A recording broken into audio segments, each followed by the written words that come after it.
Frederick E. Stein, FT3, Fire Control Technician, 3rd class. When we were operating with the carrier, the planes were always practicing taking off, landing, you know, to give the pilots the experience of it. And sometimes, or the possibility, and also sometimes, a plane would miss the hook, wind up in the ocean. Well, carrier can't turn around. So, you know, that plane and the pilot would be there. So they stationed destroyers behind to, in addition to ward off the submarines.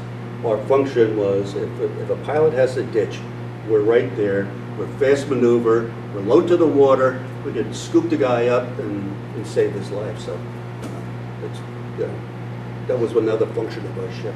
The United States was trying to catch up with Russia, who already had a satellite, Sputnik, in the air, and already had an astronaut that went into suborbit. So they were far ahead of us. And so we had, the only thing we had to get started with was the Mercury project.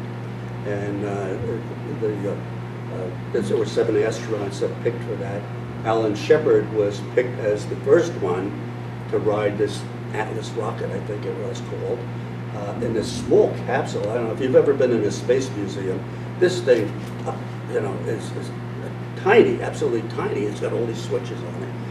And so this was our first, you know, experiment at getting a guy up into orbit.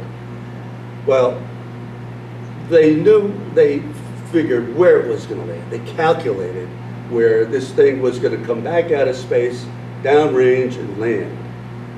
But calculations could be off, and this thing would sink. It had very, you know, very little flotation to it, which means you had to get there right away, and there was a hook on it that you could hook and save the guy and bring him up on the deck.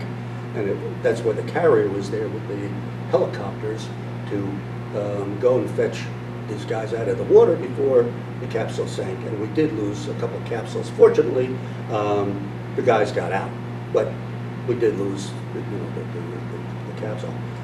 So this was the very first time that they were going to try this.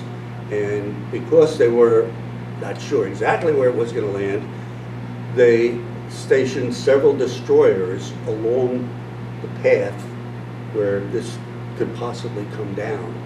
And so because we were fast, we could get there. We had divers on board that were trained to go and hook up the floats to it. And we also had a hook, welded a new attachment that we could grab the capsule and keep it from sinking.